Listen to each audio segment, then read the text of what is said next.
Next on Bravo TV, the real Muckrakers of the United States reunion show, hosted by Jane Addams.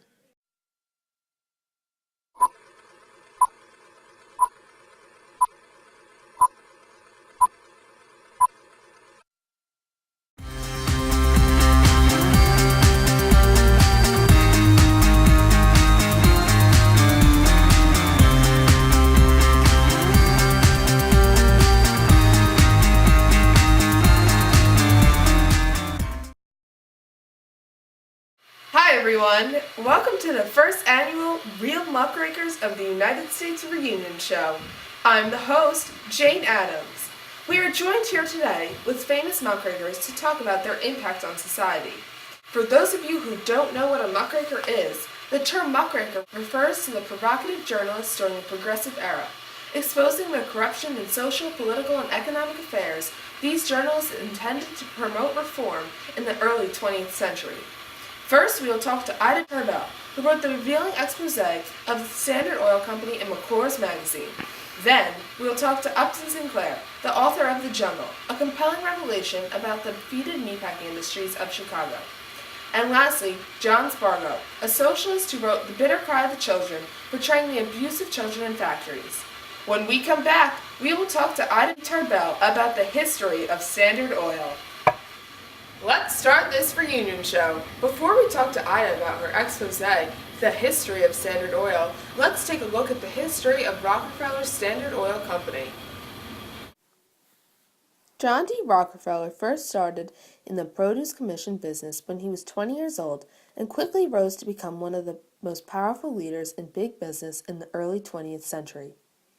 In 1866, Rockefeller's brother William built a refinery in Cleveland, and the two joined a partnership. Afterwards, a businessman by the name of Andrew Flagler joined the partnership.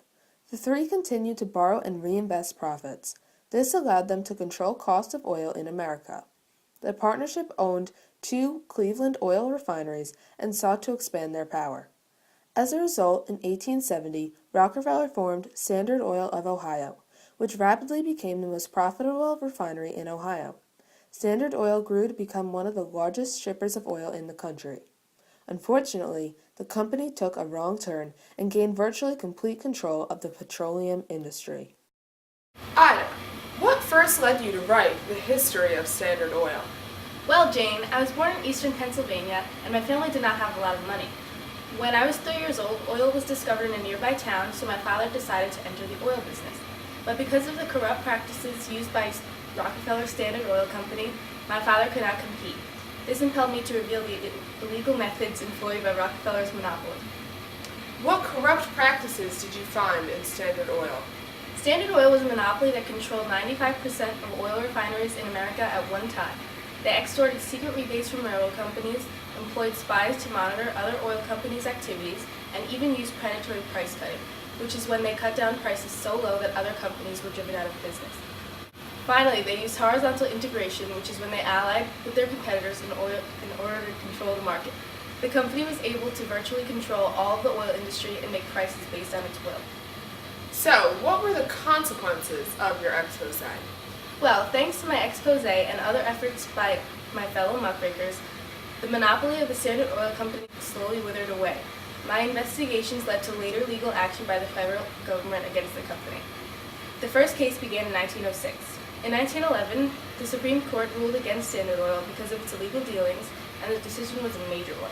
It forced the huge company to separate into 36 smaller companies.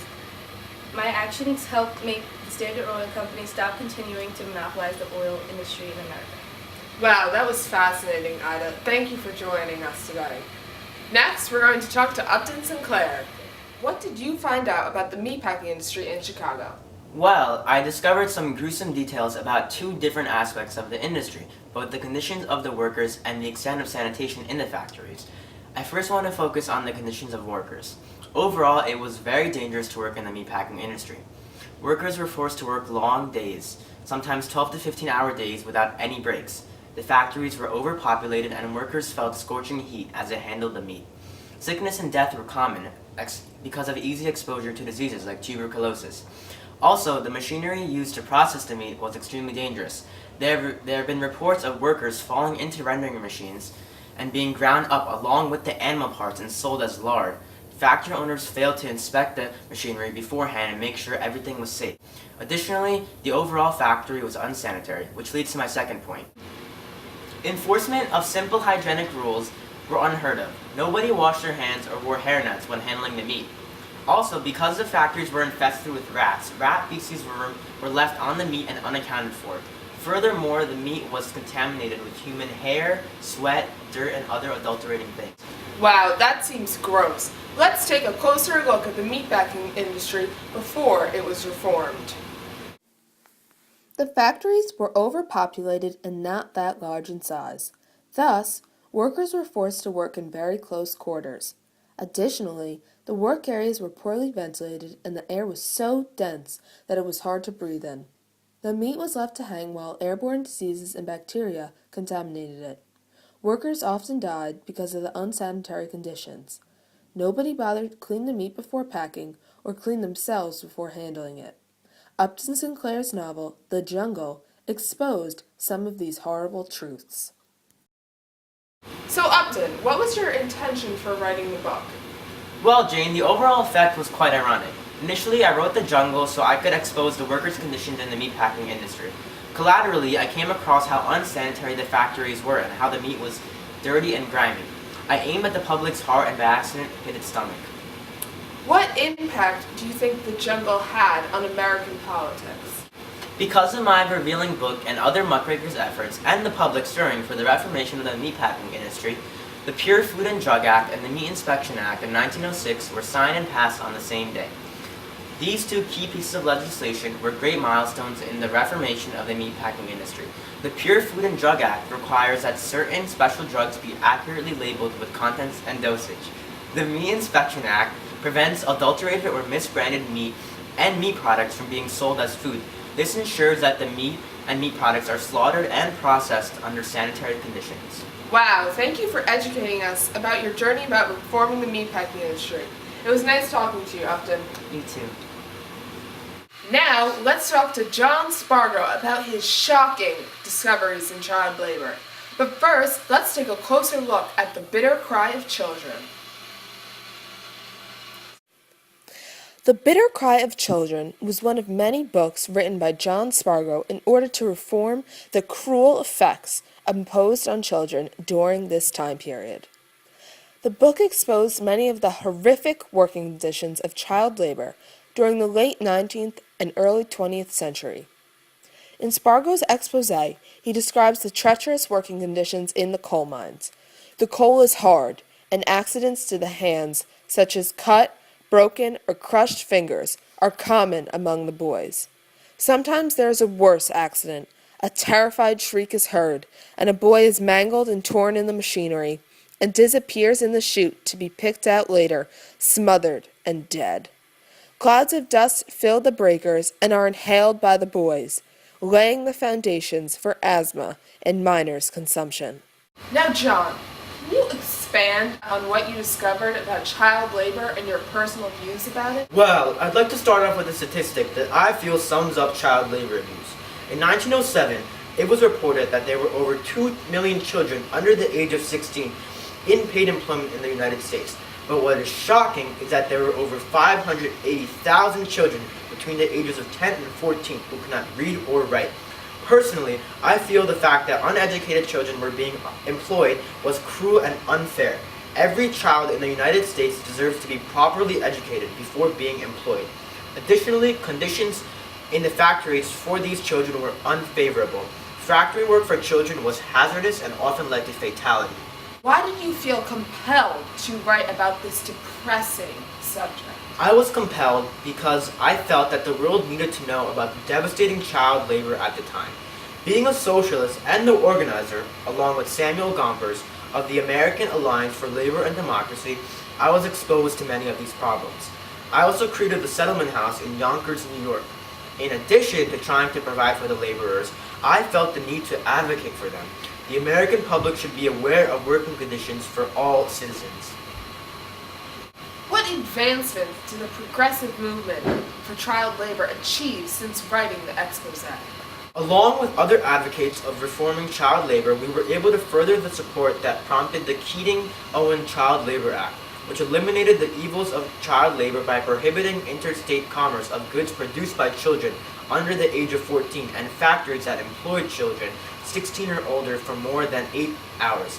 Unfortunately, in 1918, in the court case Hammer versus Dagenhart, the act was ruled unconstitutional by the Supreme Court of the United States. Even though the act proved to be a failure, it was a great milestone for the reform of child labor and laws protecting the rights of children. Wow, John, that was one great accomplishment. Thank you for coming today. So that's it for the show. Now you have the real truth about America's social and economic problems and how they were reformed. These three muckrakers dedicated their lives in order to expose the truth to the public and help push for a better and more democratic nation. Let's give it up for Ida Tarbell, Upton Sinclair, and John Spargo.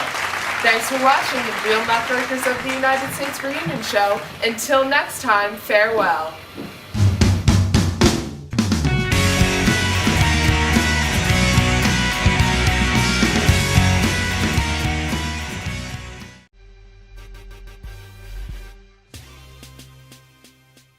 Workers were forced to work long hours. Sometimes, what's so funny? That was amazing. I don't know. I got it, your fault. Okay. Contaminated with human hair, sweat, dirt, and other adulterating things. What on earth is that? Take 5. Oh, the stupid thing's still going. Oh yeah. Oh my gosh. Fabulous. My mom must be doing the wash. It'll stop in like 2 minutes because Okay. the water's off. With contents and dosage. The Meat Inspection Act prevents adulterated or misbranded meat. What?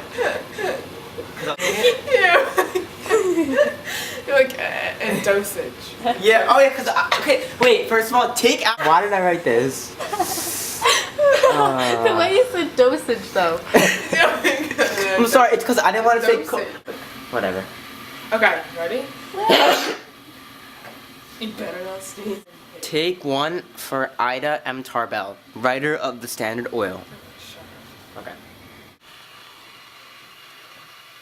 Wait. Well, Jane, talk about Yeah, you got. The shocking discoveries. You have like a flow going on. Flow. Yeah. So, Jane, thinking about a little date later. No. Jane! Sorry, John. Fine, You're a little old for me. Statistic. Oh, I got into my little rock. And say, I'd like to start off. Shut up. Well, I'd like to start off with this.